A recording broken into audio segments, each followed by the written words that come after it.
Everyone? No.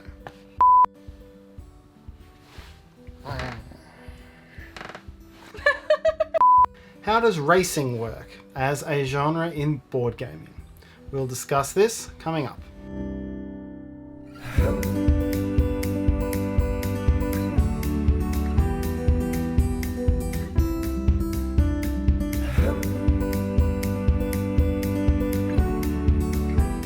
Hi, it's Tarrant. And Stella from Meeple University.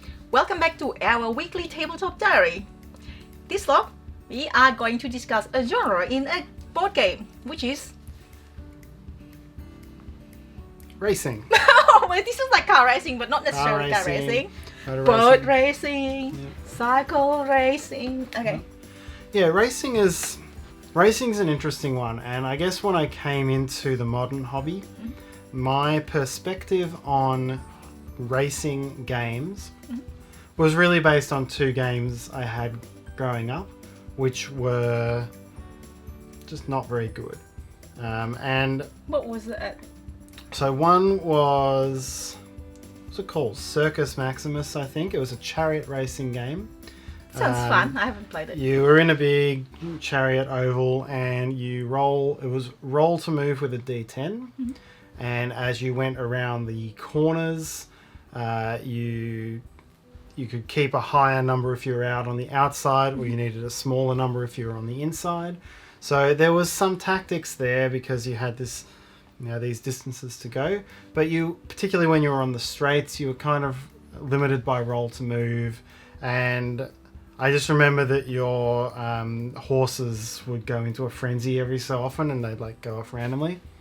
So that was one game that I could never really get into.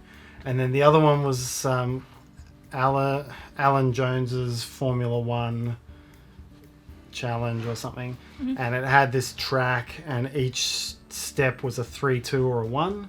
3's on the straights, 1 on the corners. And you had a hand of cards, and to move on to a 2, you had to discard a 2. To move on to a 3, you had to discard a 3. And then somewhere in the deck was a card called Crash. And if you picked it up, you were out.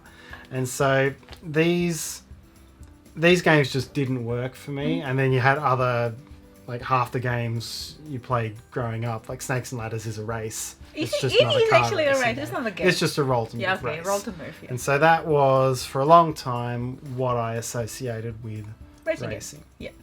And so it took me a while to try modern racing games. And I've always been interested to see how the modern look at the genre deals with making that in a more credible hobby gaming sense. So what's mention one modern game, racing game that you've played and enjoyed? So the one that I think stands out the most for the way it uses modern mechanics and the way the tactics go is Flamme Rouge. You love that game. I do like that game. It's a cycling game, and it utilizes a not deck thinning, but a deck weakening mechanic, and it lets you.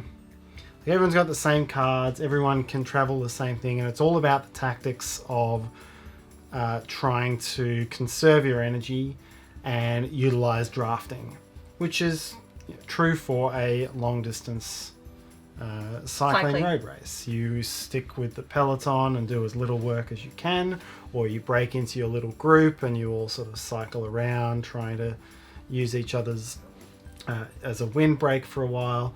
And the game really captures that quite well. Yeah, it is actually. And it stays, it feels road racy because you've got the early part of the race, and you can spend too much energy early, or you can use your energy to bring... That's my mistake. Because you're controlling two cyclists as well, which is like team road racing. It really captures that pretty well. Yeah. And so I think that Tour de game France does an excellent job, yeah. It's got a lot of expansions as well. It's got some expansions, which we still need to break out. We haven't played it at 6 players yet, which I know they've had to create a breakaway pack in order to prevent everyone from just being in one cluster. So keen to try that, and then it brings in some extra terrains and weather conditions as well. It's realistic. It's really good. And the other one that you've tried, I actually haven't tried this Formula D. That's another racing one. I've never tried Formula D. I've never and I played this a while back, so my memory is not that as good as yours. Like you can explain whatever games that you play as a child. This is where you use dice, but you know like you change into gear, and then it depends on what you gear. That dictates what dice you use. So the higher the gear, the higher number like the dice you use, and the faster you go. But you must be careful. You gotta have to slow down the corner, otherwise you'll crash. So something along those lines. Yeah. Sorry, I can't really give a lot of. Maybe you can put in the comment sections below, and then let Tarrant knows how your experience with Formula D. So then one type of racing. Yep. Neither of us have played Downforce, have we? Because that's the other sort of modern racing one. So can't actually say anything about Downforce. Sorry, I know that's one of the common ones. And then probably the other one we've got is Mississippi Queen. Yeah. We got the re-release of that because that's from the late 90s that came. 1997, I believe, and won award. Yep. Julia Yaris Award. Yep. And this is the re-release of 2019, I think. Yep. So it's it does it nicely because you have to accelerate. You can only turn, so your steamers racing down the Mississippi. You accelerate one or decelerate one per turn, and you can turn once per turn. Yep, you can spend coal as well. Yep, so if you're going fast, you can't turn as much, but then you've got 6 coal that you have to spend across the whole course of the game, which allows you to speed up or slow down more. Or turn more. So that's got a nice mechanic, and then you have to stop twice on the race to pick up passengers. Hopefully twice, because sometimes your opponents can take away your Saturn barrels or passengers, because you have to pick up 2 before you end the race. Yep. So it does it well because you have to conserve that coal and use it where it's tactically valid. You have to be wary of the other players because if they're getting in your way, can push you as well, and they can push you around, and so that can wreck the plans that you had. And so it takes the accelerating decelerating mechanic and some track position tactics and turns that into a decent game. Yes, and there's no die roll for that one. There's one die roll which determines which direction the next river goes, like left, straight or right. Yeah, so you can't see what's coming. Yes. The person who goes ahead first rolls the die for what comes out. I know that ruined me the time we played because the first time I was just racing. I raced ahead, and then the die rolls just gave me the outside lane every time, and I traveled. You wasted time. I wasted a long time running around the outside. The sweet position is probably the second one in the race. Yep. I think I was the second one.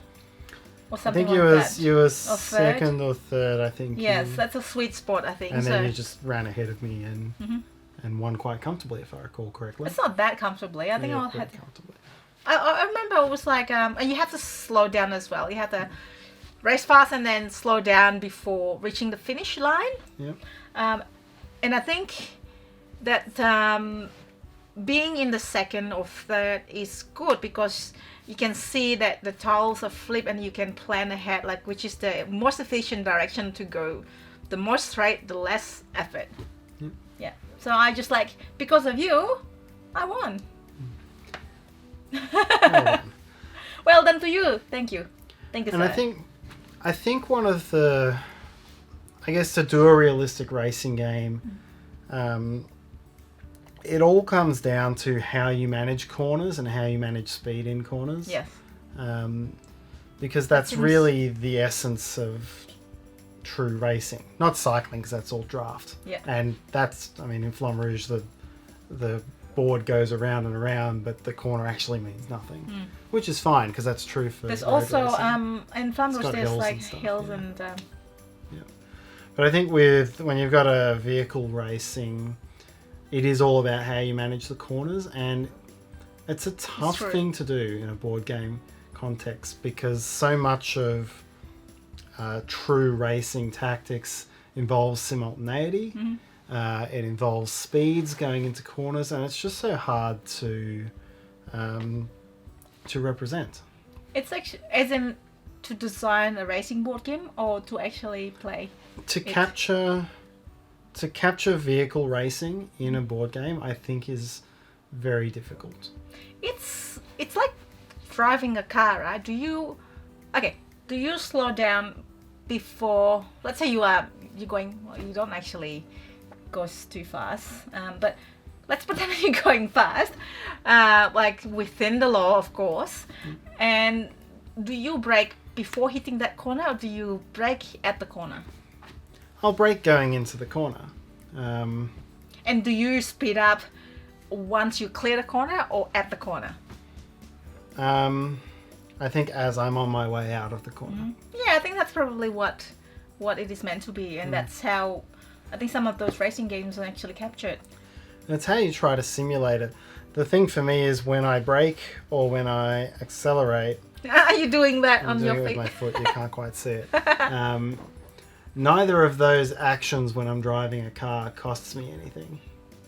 And in a board game, it's got to take my turn, or it's got to be some penalty for me doing it to make it a hard choice. Yeah, that's true. So that's our discussion of racing games. If you have any other games that you want to mention, please write in the comment sections below. Or if you want comments on the games that we mentioned, also write in the comment sections below. Yeah, if there's anything you think really captures the essence of racing and does it in a way that feels like racing, keen to hear it. Yeah. So as usual, if you like to support us and help us as well, please hit the like button and comments and subscribe to us. Some point the Meeple will pop up in the corner there above Tarrant's head somewhere maybe. And hit that as well if you want to subscribe.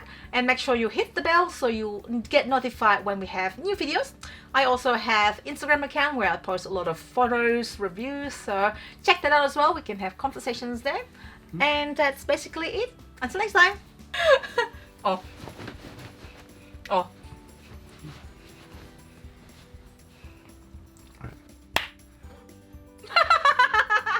Getting my cut clapping technique criticised. Okay, I'm ready. Enjoy that in blooper land.